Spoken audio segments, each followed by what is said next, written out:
आज अपने क्या करेंगे, Maxwell's equations for magnetic and electric field. देखो, मैग्नेटिक और इलेक्ट्रिक फील्ड, उसके लिए मैक्सवेल की इक्वेशन पढ़नी है। और एक बात मैं बता दूं, मैक्सवेल की इक्वेशन थर्मोडायनेमिक्स में भी पढ़ते हैं चारों, और मैक्सवेल की इक्वेशन जो है यहां भी पढ़नी है। मैक्सवेल की जो इक्वेशन है वो अपने थर्मोडायनेमिक्स में भी चार होती हैं और इलेक्ट्रिक और मैग्नेटिक फील्ड में भी चार होती हैं।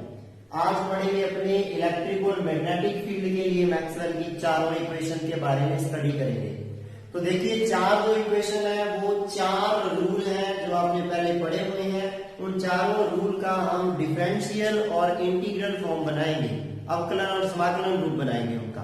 तो देखिए, इसके अंदर क्या है, मैक्सवेल ने क्या किया कि इलेक्ट्रिक फील्ड को मैग्नेटिक फील्ड में कैसे कन्वर्ट करें और मैग्नेटिक फील्ड को इलेक्ट्रिक फील्ड में कैसे कन्वर्ट करें, उसके लिए चार इक्वेशन दी।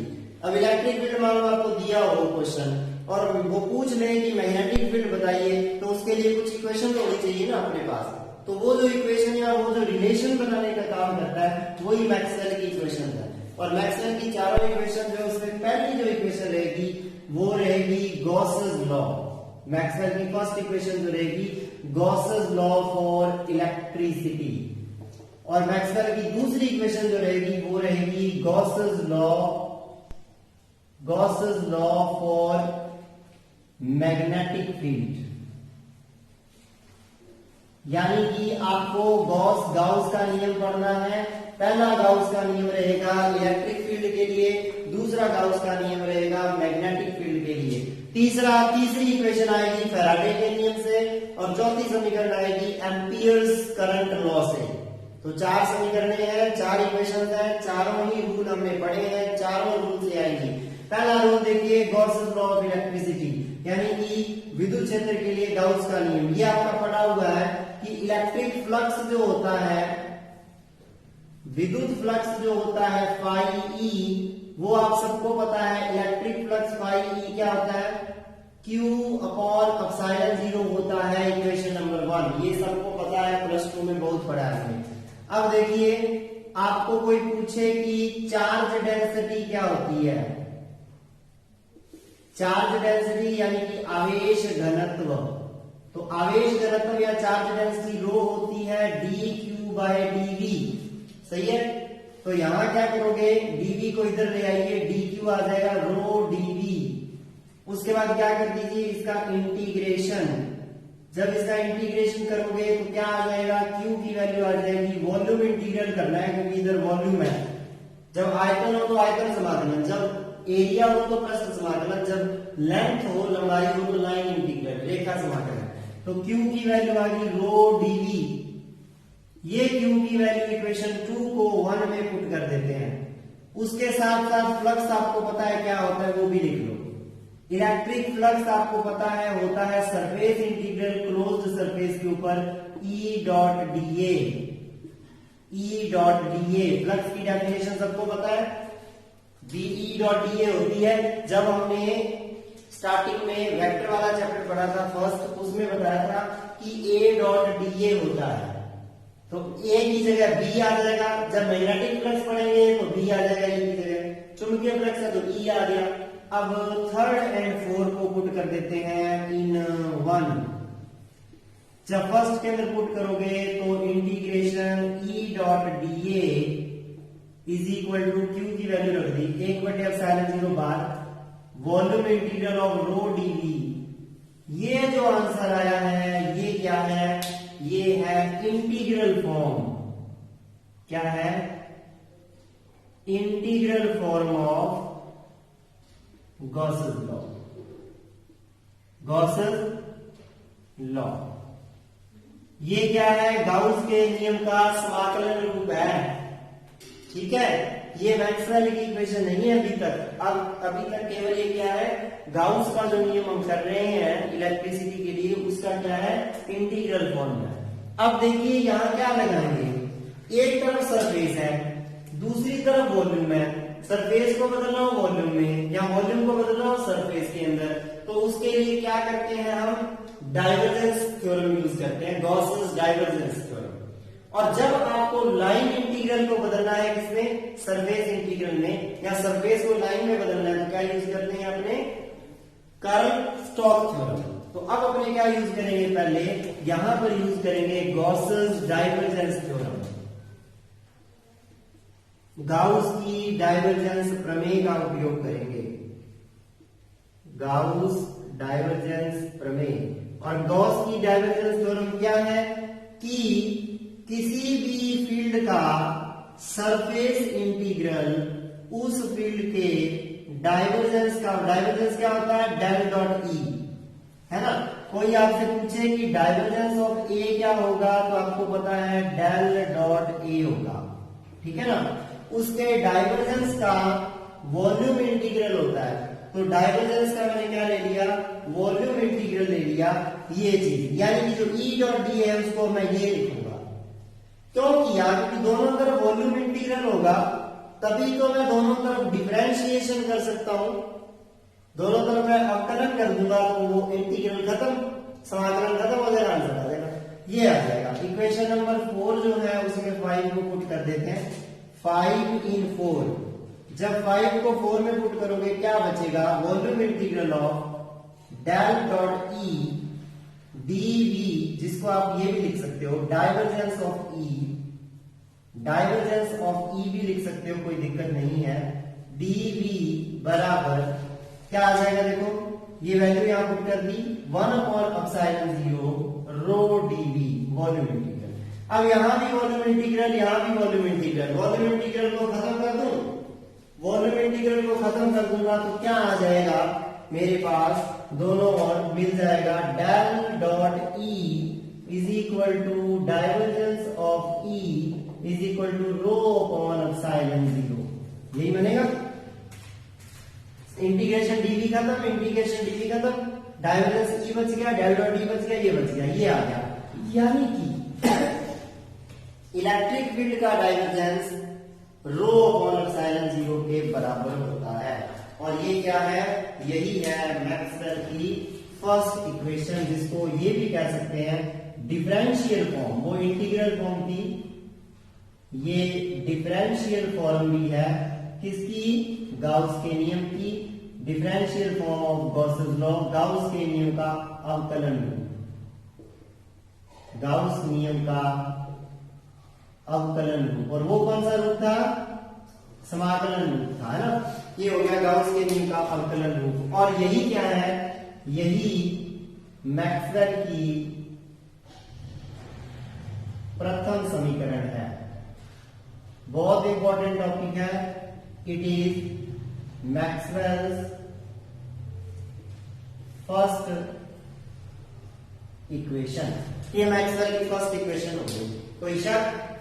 अब बात करते हैं second point, Gauss's law. Gauss's law for magnetism या मैग्नेटिक फील्ड कह सकते हो, चुंबकीय क्षेत्र के गाउस का नियम। देखो, चुंबकीय क्षेत्र के गाउस का नियम क्या कहता है कि नॉर्थ और साउथ को कभी अलग नहीं किया जा सकता। जब नॉर्थ और साउथ को कभी भी अलग नहीं किया जा सकता, इसका मतलब किसी भी एरिया के अंदर से जितनी लाइनें दाएं से बाएं जाएंगी उतनी लाइनें राइट टू लेफ्ट आएंगी, जितनी लेफ्ट टू राइट जाएंगी उतनी राइट टू लेफ्ट आएंगी। क्योंकि नॉर्थ से बाहर निकलती है लाइंस, साउथ के अंदर एंटर करती है, तो बाहर निकलने वाली लाइंस और अंदर एंटर करने वाली लाइंस बराबर है। इसका मतलब कुल लाइनें जो इधर से इधर जा रही हैं और इधर से इधर जा रही हैं वो बराबर है। इसका मतलब टोटल फ्लक्स जो इधर से इधर जाएगा और टोटल फ्लक्स जो इधर से इधर आएगा वो परिमाण में बराबर है, equal in magnitude and opposite in direction. दिशा में विपरीत है तो वो नेट कैंसिल कर देंगे, नेट फ्लक्स जीरो। ठीक है ना? यही इतनी बात ध्यान रखनी है कि Gauss's law of magnetic field कहता किसी भी क्लोज्ड पाथ से मैग्नेटिक फ्लक्स, इलेक्ट्रिक फ्लक्स को फाई ई लिखा था, मैग्नेटिक फ्लक्स को फाई बी लिखूंगा, B dot d A zero होता है। E dot d A zero नहीं था, ई डॉट डी ए जो था वो क्यू अपॉन एप्सिलॉन जीरो था, लेकिन B dot d A zero होता है। क्यों जीरो होता है, यहां ध्यान दीजिए, यहाँ पे जो चार्ज है, चार्ज क्यू कभी जीरो नहीं होता, चार्ज क्यू जीरो नहीं है, यहाँ पे सिंगल चार्ज एग्जिस्ट करता है, एक प्लस क्यू चार्ज होता है, इसलिए यहाँ पे प्लस क्यू रख देंगे। एक अकेला माइनस क्यू चार्ज भी होता है तो रख देंगे। अगर दोनों एक साथ हो प्लस और माइनस तो total charge zero, total charge zero हो जाएगा इस डब्बे के अंदर। टोटल चार्ज जब इस बॉक्स के अंदर जीरो है, टोटल चार्ज जीरो हो गया, तो इस फॉर्मूले से आपको पता चल गया कि क्यू ही जीरो हो गया। जब क्यू जीरो हो गया तो फ्लक्स जीरो हो जाएगा, इलेक्ट्रिक फ्लक्स क्यू जीरो होते ही इलेक्ट्रिक फ्लक्स जीरो हो जाएगा। अब इसके अंदर अगर मैं मैग्नेटिक फील्ड को चार्ज मानूं तो नॉर्थ और साउथ तो कभी अलग होते ही नहीं। एक डब्बे के अंदर अकेला नॉर्थ बंद ही नहीं कर सकते, डब्बे में कर सकते हो नहीं, इसको तोड़ दो बीच में से, जब इसको बीच में से तोड़ दोगे ये दो चुंबकें बन जाएंगी, ये दो मैग्नेट बन जाएंगे अलग अलग। मैग्नेट को तोड़ते ही एक मैग्नेट थी उसको ब्रेक कर दिया, दो मैग्नेट अलग अलग बन जाएंगे, नॉर्थ साउथ नॉर्थ साउथ। इसका मतलब नॉर्थ और साउथ को कभी भी आप अलग नहीं कर सकते, इसलिए नॉर्थ साउथ इकट्ठा है। इसको आप ऐसे समझ लो, प्लस क्यू चार्ज और माइनस क्यू चार्ज हमेशा इकट्ठे रहेंगे तो टोटल चार्ज जीरो हो जाएगा। तो वहां पे क्यू को जीरो पुट करोगे तो फ्लक्स जीरो हो जाएगा। समझ गए? यहाँ मैग्नेटिक फील्ड के लिए वही लिख दिया कि टोटल मैग्नेटिक फ्लक्स हमेशा जीरो होता है, ये ध्यान रखना है। अब यहाँ पे क्या लगाऊं, ये तो सरफेस इंटीग्रल था, फिर लगा देता हूं गॉस डाइवर्जेंस थ्योरम, गाउस की डाइवर्जेंस प्रमेय। दोनों ही गाउस के नियम है, दोनों में गॉस थ्योरम लग रही है, ठीक है। गॉस डाइवर्जेंस थ्योरम लगा देंगे तो ऑब्वियस सी बात है, ये बी डॉट डी ए, ये बी डॉट डी ए क्या हो जाएगा, गॉस डाइवर्जेंस थ्योरम लगा देंगे तो जो बी डॉट डी ए है ये क्या हो जाएगा, वॉल्यूम इंटीग्रल। जैसे ई डॉट डी ए के लिए लगाया था, ये डेल डॉट ई या डाइवर्जेंस ई हो गया था, यहां पे हो जाएगा डेल डॉट बी डीवी या volume integral of divergence of B dV. Equation number 2 दे दीजिए, इक्वेशन 1, 2 को 1 में पुट करोगे तो क्लियर सी बात है, पूरे का volume integral del dot B dV is equal to V divergence of B dV is equal to 0 आ गया। इसका मतलब ये जो ऊपर वाली इक्वेशन है ये तो पहले ही क्या है, इंटीग्रल फॉर्म है, ये तो पहले ही इंटीग्रल फॉर्म है। किसकी इंटीग्रल फॉर्म है, Gauss's law for magnetic field, ठीक है। और ये क्या बन जाएगी, यहां से del dot B is equal to divergence of B is equal to 0। कुछ याद आ रहा होगा, जिसका डाइवर्जेंस 0 होता है उस वेक्टर का नाम क्या होता है, उसका नाम होता है सोलेनोइडल वेक्टर, परिणामीय सदिश। और बहुत अच्छे से मैंने बताया था कि magnetic field is only one example exist करता है नेचर के अंदर, सामने हमारे नेचर के अकॉर्डिंग बना हुआ एग्जांपल है कि magnetic field is solenoidal vector.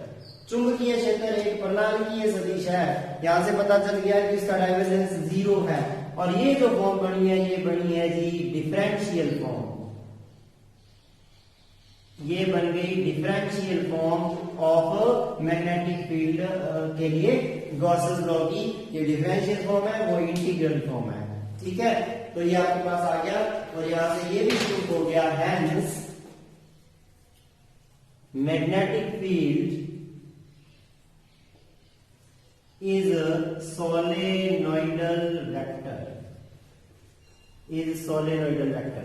वो पेपर के अंदर आपको Gauss's law for magnetic field या Gauss's law for electric field के अवकलन या समाकलन रूप पूछे, इंटीग्रल या डिफरेंशियल फॉर्म पूछे तो भी टॉपिक यही रहेंगे। और अगर वो मैक्सवेल की फर्स्ट और सेकंड इक्वेशन, क्योंकि ये जो निकाली है ये सेकंड इक्वेशन थी, मैक्सवेल सेकंड इक्वेशन, और उसका ये भी नाम है, ठीक है। ये मैक्सवेल्स फर्स्ट इक्वेशन है और उसका ये भी नाम है, क्लियर। अब अपने करेंगे मैक्सवेल की थर्ड इक्वेशन। मैक्सवेल की दो इक्वेशन निकाल चुके हैं। इक्वेशन किसकी, देखो इसी सीक्वेंस से याद रखना है। पहली इक्वेशन क्या है, गाउस के नियम इलेक्ट्रिक फील्ड के लिए, दूसरी है मैग्नेटिक फील्ड के लिए गॉस का नियम, और तीसरी इक्वेशन अब पढ़ने वाले हैं मैक्सवेल्स थर्ड इक्वेशन जो है integral and differential forms of Faraday's law for electromagnetic induction. जो इलेक्ट्रोमैग्नेटिक इंडक्शन विद्युत चुंबकीय प्रेरण का फैराडे का नियम है उसकी बात करेंगे। पहले तो फैराडेज लॉ क्या है। फैराडेज लॉ होता है किसी भी सर्किट के अंदर जो ईएमएफ इंड्यूस हो जाता है, किसी भी सर्किट के अंदर इंड्यूस्ड ईएमएफ जो होता है, इंड्यूस्ड ईएमएफ जो होता है ई, वो बराबर होता है minus d phi B by d t. और फाई बी आपको पता है वेयर, फाई बी आपको अच्छे से पता है मैग्नेटिक फ्लक्स होता है। किसी भी सर्किट के अंदर ईएमएफ जो इंड्यूस होता है, विद्युत वाहक जो प्रेरित होता है, वो मैग्नेटिक फ्लक्स के रेट ऑफ चेंज होता है। यानी कि फाई बी क्या है, मैग्नेटिक फ्लक्स है, और इसकी वैल्यू क्या होती है, क्लोज्ड सरफेस है B dot d A. Magnetic flux हमने यहां भी लिखा था B dot d A, same वही है, surface integral B dot d A, ये चीज होती है। तो फाई बी का मान तो मिल गया, अब वैल्यू निकालनी है ई की। ई क्या है, एक तरीके से एक इंड्यूस्ड ईएमएफ है ये, और वैसे कोई पूछे ये प्रेरित विद्युत वाहक बल है, और विद्युत वाहक बल क्या होता है, वोल्टता ही होती है। विद्युत वाहक बल क्या होता है, वोल्टता होती है, यानी कि एक तरीके का पोटेंशियल है, वोल्टेज है। और वोल्टेज की वैल्यू आपका अच्छे से पढ़ा हुआ है, V जो होता है वो होता है, V क्या होता है भाई, V जो होता है वो इंटीग्रेशन होता है किसका, इलेक्ट्रिक फील्ड का। V जो होता है वो इंटीग्रेशन होता है इलेक्ट्रिक फील्ड का, E डॉट dl, यही होता है। आप E डॉट dr लिखते आए हो प्लस 2 के अंदर, E डॉट dr लिखते थे ना कि भाई dv, अपने पहले चैप्टर में भी किया था, dv ओवर dr को आप E लिखते थे ना, ये लिखते आए हो E equal to dv over dr। और जब यहां से आपको dv पूछा जाता था तो आप लिख देते थे a डॉट dr होता है सर, और जब v पूछते तो आप क्या देते थे, इंटीग्रेशन E डॉट dr होता है, ये लिखते हो। अब dr की जगह अगर मैं dl कर दूं तो दिक्कत क्या है, रहेगा तो लेंथ का लेंथ ही, तो E डॉट dl कर सकते हैं, कोई दिक्कत नहीं। और ये जो इंटीग्रल है ये लाइन इंटीग्रल, यानी कि जो E, अब V की जगह E लिख रहे हैं, कोई फर्क तो है, पोटेंशियल है बस, वो क्या आ जाएगा E डॉट dl। E है इलेक्ट्रिक फील्ड, dl है लेंथ, जहां पर E क्या है, इलेक्ट्रिक फील्ड। फैराडे के लॉज के अंदर होता ही है, इलेक्ट्रिक फील्ड को क्या प्रोड्यूस करता है, मैग्नेटिक फील्ड। करंट फ्लो होता है, मैग्नेटिक फील्ड बन जाता है कॉइल के अंदर, और मैग्नेटिक फील्ड पहुंचता है दूसरी कॉइल तक, और दूसरी कॉइल से मैग्नेटिक फ्लक्स चेंज होता है तो उसमें इलेक्ट्रिक करंट फ्लो होने लग जाता है। यानी कि मैग्नेटिक फील्ड प्रोड्यूस करता है इलेक्ट्रिक फील्ड, और इलेक्ट्रिक फील्ड प्रोड्यूस करता है मैग्नेटिक फील्ड। यही तो उद्देश्य है, यही तो हमारा एम है मैक्सवेल की इक्वेशन का, कि इलेक्ट्रिक को मैग्नेटिक में कैसे कन्वर्ट करें, मैग्नेटिक को इलेक्ट्रिक फील्ड में कैसे कन्वर्ट करें, उसकी इक्वेशन को बढ़ा रहे हैं। तो देखते हैं कैसे होता है इलेक्ट्रिक फील्ड और मैग्नेटिक फील्ड के बीच में रिलेशन। तो इलेक्ट्रिक फील्ड है E। अब देखो ये इक्वेशन नंबर 1 के अंदर इक्वेशन नंबर 2 और इक्वेशन नंबर 3 को पुट कर देते हैं using second and third in first. तो E की वैल्यू क्या है, line integral of E dot dl minus d over dt integration of s b dot da। अब मैं डिफरेंशिएशन को अंदर ले जा सकता हूं, डिफरेंशिएशन और इंटीग्रेशन को इंटरचेंज कर सकते हैं, अंदर ले जाता हूं। अब अंदर दो चीजें हैं, डीए भी है b भी है, तो दोनों में चेंज दिखाना है। जब दो चीजों में चेंज दिखाना हो तो वहां डी नहीं ले जाता, वहां करली आ जाता है ना।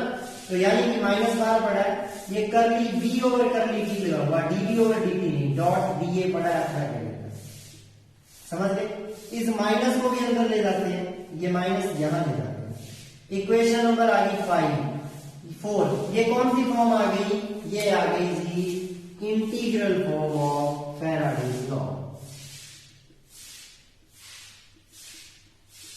Integral form of Faraday's law, Faraday के नियम का इंटीग्रल फॉर्म आ गया। अब देखो इधर क्या है, लाइन इंटीग्रल, इधर क्या है, सरफेस इंटीग्रल। लाइन को सरफेस में बदलना हो तो क्या लगाएंगे, स्टोक्स का थ्योरम।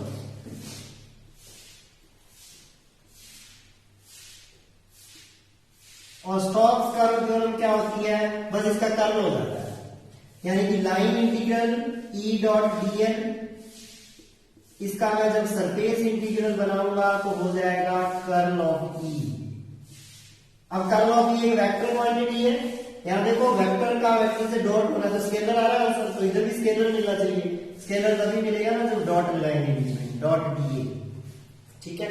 और कर्ल को क्या लिख सकते हो, और डेल क्रॉस E लिख सकते हो, del cross E dot dA। ये स्टोक्स कर्ल थ्योरम है, और स्टोक्स कर्ल थ्योरम का इक्वेशन नंबर 5 पुट कर देता हूं, इक्वेशन नंबर 5 को पुट कर देता हूं इक्वेशन नंबर 4 के अंदर, आंसर आ जाएगा आपकी तीसरी इक्वेशन भी ड्राइव हो जाएगी मैक्सवेल की। 2 इक्वेशन कर चुके हैं, तीसरी इक्वेशन भी ड्राइव हो जाएगी। 5 को पुट कर देते हैं 4 के अंदर, पुट करोगे E डॉट dl को लिख दोगे del cross E dot dA या curl of E dot dA बराबर चला जाएगा surface S minus curly B बटे करली T डॉट dA है, यहां पर क्या आ जाएगा, यहां लिख देते हैं is equal to minus curly B over curly T dot dA, equation number इस S के अंदर। अब वही चीज सरफेस इंटीग्रल काट दो, जब सरफेस इंटीग्रल काट दोगे इतना ही बचेगा, curl of E is equal to del cross E is equal to minus curly B over curly T, B पे वेक्टर लगाना, देखो जब क्रॉस करते हैं तो वेक्टर आता है ना, इसलिए ये भी वेक्टर ही मिलेगा आंसर, तो इधर वेक्टर है ही, दिख ही रहा है, मैग्नेटिक फील्ड वेक्टर होता है। ये कौन सी फॉर्म आ गई, ये आ गई डिफरेंशियल फॉर्म ऑफ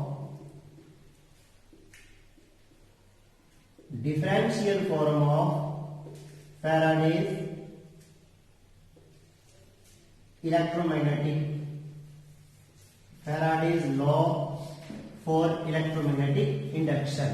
फैराडे के विद्युत चुंबकीय के प्रेरण के नियम का कौन सा रूप आ गया, डिफरेंशियल फॉर्म आ गया।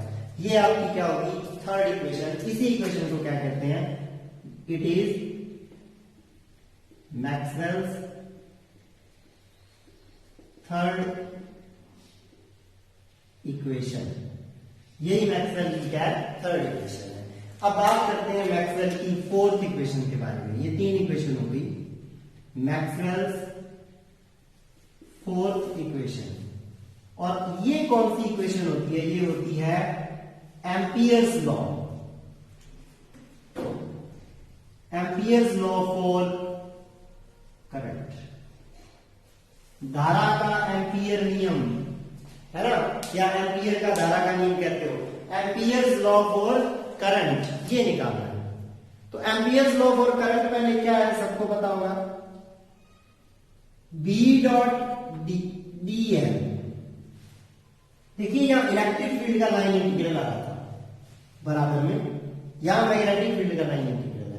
मैग्नेटिक फील्ड का लाइन इंटीग्रल बराबर होता है म्यू नॉट और total current passing through the circuit. अगर ये कोई क्लोज्ड कर्व है, उसके अंदर से ऐसे करंट I पास कर रहा है। अब आपको मैंने पहले ही बताया, जहां से करंट पास करेगा I1, I2, I3, I4, I5, I6, direction change कर दो, इसकी नीचे की ओर कर दो, दोनों की I5 और I6 की नीचे की ओर कर दी डायरेक्शन।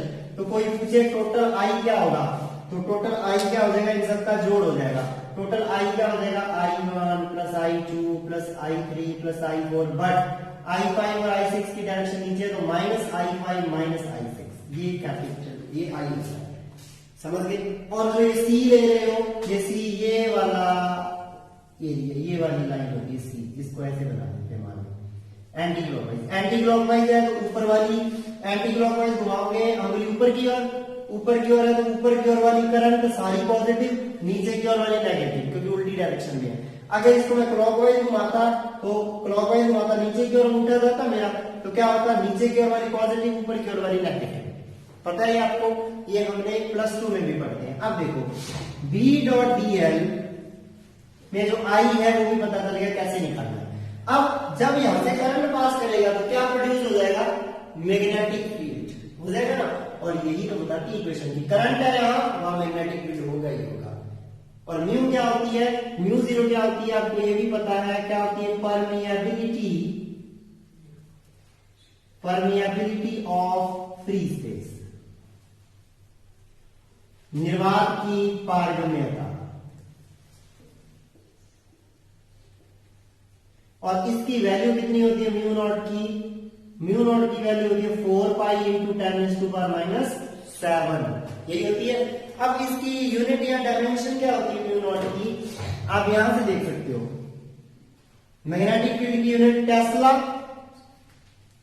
आई की एम्पियर, और इसकी क्या है मीटर। तो टेस्ला इधर रहेगा, इसके नीचे एम्पियर चला जाएगा, मीटर इंटू में टेस्ला मीटर एम्पियर इनवर्स, सही एम्पियर इनवर्स हो जाएगा नीचे जाके। तो टेस्ला मीटर एम्पियर इनवर्स ये होता है। और म्यू नॉट की ये वैल्यू होती है, बायो-सावर्ट्स लॉ में म्यू नॉट अपॉन 4 पाई यूज करते हो, वो 10⁻⁻⁷ होता है। तो यहाँ पे क्या आ जाएगा 4 पाई इंटू 10⁻⁻⁷ आ जाएगा, ये आपके पास आ गया। अब क्या करना है, बस आई की वैल्यू को रख देना है और बी डीएल की वैल्यू को रख देना है, यानी कि इसके अंदर स्टॉक कर्ल थ्योरम लग जाएगी, कर्ल में कन्वर्ट हो जाएगा। और आई क्या होता है, धारा घनत्व या करंट डेंसिटी का सरफेस इंटीग्रल होता है, जो आप निकालते हो करंट डेंसिटी जे क्या होती है करंट डेंसिटी, कोई पूछे करंट डेंसिटी क्या होती है, आपको पता है DI/dA होती है ना। यानी कि current passing through unit area is known as current density. तो करंट डेंसिटी होती है DI/dA। अब यहां से देखो आप DI निकालो, क्या आ जाएगा J.dA आ जाएगा, G का मल्टीप्लाई हो जाएगा, सीधा मल्टीप्लाई हो नहीं सकता क्योंकि J वेक्टर होता है, DA भी वेक्टर होता है, लेकिन I स्केलर होता है।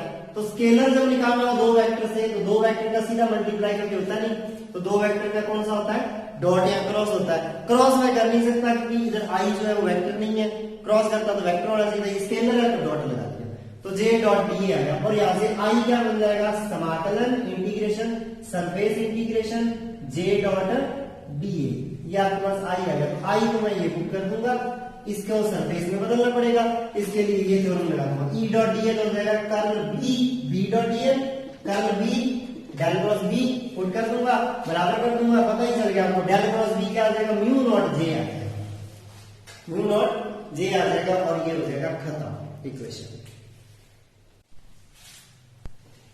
अपने पास क्या है, यहां पर I की वैल्यू पुट कर देनी है।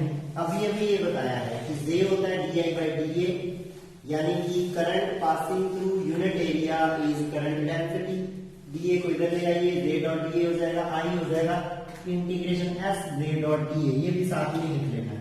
तो हम यहां पे लिख देंगे कि वी नो दैट, हमें ये बात पता है, क्या जानते हैं हम, I क्या होता है S J.dA। जब भी नोट्स बनाने लगो ये साइड में लिख लेना लाइन लगा के। इक्वेशन नंबर इसको 1 दे देते हैं, ये इक्वेशन नंबर 2 हो गया।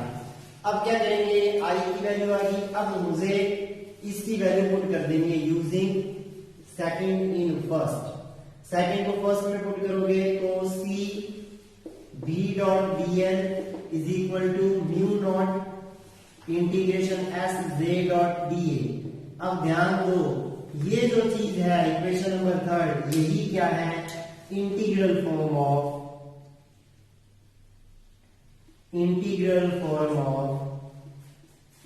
एम्पियर्स करंट लॉ, यानी कि एम्पियर के धारा नियम का ये क्या है, समाकलन रूप है। अब क्या लगाएंगे, अब हम लगाएंगे, ये सरफेस इंटीग्रल है, लाइन है, लाइन को सरफेस में कन्वर्ट करना है तो स्टोक्स कर्ल थ्योरम।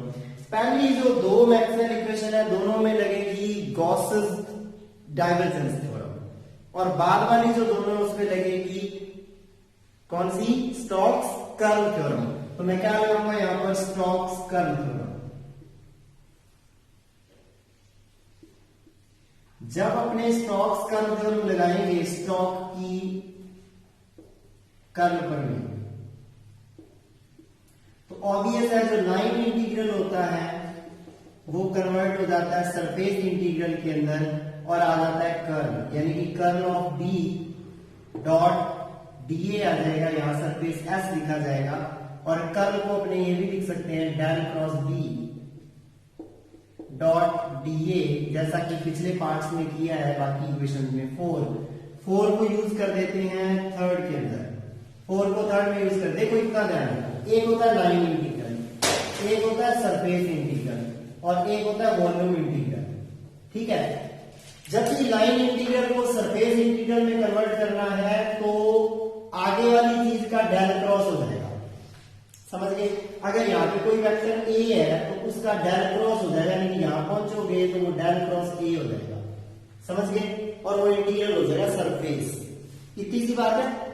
और जब भी आपके पास कोई वेक्टर ए दे रखा है, मैं रेड कलर से लिख रहा हूं, जब भी कोई वेक्टर ए दे रखा है सरफेस इंटीग्रल में, उसको जब वॉल्यूम में लेके जाओगे तो वो हो जाएगा डेल डॉट ए, और जो सरफेस है वो वॉल्यूम में कन्वर्ट हो जाएगा। समझ आ गई बात? तो इतनी बात ध्यान रखिए, लाइन से सरफेस में जाओ क्रॉस कर दो और सरफेस से वॉल्यूम में जाओ डॉट कर दो, बस इतना ही बात है। अब देखो 4 को थर्ड में यूज कर देते हैं, तो यूज करोगे क्या आ जाएगा, कर्व ऑफ बी, यहां पे क्या आ जाएगा, surface integral closed area dot d A is equal to mu naught S J dot d A. इस तरह वही कंपैरिजन कर देंगे तो मेरे पास आंसर आ जाएगा कर्व ऑफ बी, जिसको कहते हो डेल क्रॉस बी, वो क्या आ जाएगा, म्यू नॉट जे आ जाएगा। ये आपके पास क्या आ गई भाई, इसी को ही कहते हैं डिफरेंशियल फॉर्म ऑफ, या मैक्सवेल की कौन सी इक्वेशन, मैक्सवेल्स फोर्थ इक्वेशन कहते हैं, या आप कह सकते हो differential form of Ampere's law, Ampere's law. वो तो ठीक है। अब एक चीज आपको ये भी पता है, म्यू जीरो को नीचे ले आओ, ये चीज साइड में लिख लेना, म्यू जीरो को नीचे ले आओ। म्यू जीरो को जब नीचे लेके आओगे क्या बन जाएगा, आपके पास पहले ही पता है कर्ल ऑफ बी है जो डेल क्रॉस बी है, डेल क्रॉस बी आपको पता है, वहां तक खत्म होगी इक्वेशन, तो म्यू नॉट जे। कई बार इस फॉर्म में भी इक्वेशन पूछ लेता है, आप नीचे ले आओ म्यू नॉट को, ये बन गया बी बाय म्यू नॉट, और बी बाय म्यू नॉट क्या होता है, एच होता है, मैग्नेटिक इंटेंसिटी है ना, एच होता है B upon mu naught, magnetic intensity, चुंबकन क्षेत्र, मैग्नेटिक इंटेंसिटी होता है, मैग्नेटिक इंटेंसिटी भी क्या देते हैं, मैग्नेटिज्म भी क्या देते हैं, कई नाम है। तो ये हो जाएगा del cross H is equal to J. तो इस चीज को हम ऐसे भी लिख देते हैं। ये भी क्या है, डिफरेंशियल फॉर्म है एम्पियर्स लॉ की, ये दूसरी फॉर्म है। एम्पियर के नियम में एक कमी थी और वो कमी दूर की थी मैक्सवेल ने, और मैक्सवेल ने अपनी कौन समीकरण आगे ड्राइव की, उसके लिए हमें पढ़ना पड़ेगा मैक्सवेल डिस्प्लेसमेंट करंट, मैक्सवेल विस्थापन धारा। मैक्सवेल विस्थापन धारा पहले पढ़ेंगे, मैक्सवेल डिस्प्लेसमेंट करंट, फिर उसको इसके अंदर करेक्ट कर देंगे। यानी कि ये सही है, मैक्सवेल की इक्वेशन पूछे यही करनी है, लेकिन मैक्सवेल की इक्वेशन के बाद जो करेक्शन की गई, एम्पियर लॉ की क्या विसंगति थी, एम्पियर लॉ में क्या फॉल्ट था, क्या कमी थी, वो पढ़ेंगे। और एम्पियर लॉ की जो कमी थी उसको मैक्सवेल ने कैसे दूर किया, उसके लिए उसने एक नई टर्म राइज की, मैक्सवेल विस्थापन धारा, मैक्सवेल डिस्प्लेसमेंट करंट। वो मैक्सवेल डिस्प्लेसमेंट करंट की स्टडी करने के बाद इस नियम का रूपरेखा बदल जाएगी, ये म्यू नॉट जे जो है ये दो हिस्सों में बढ़ जाएगा। वो वहां पर जब स्टडी करेंगे अगले लेक्चर में वो पता चल जाएगा, ठीक है।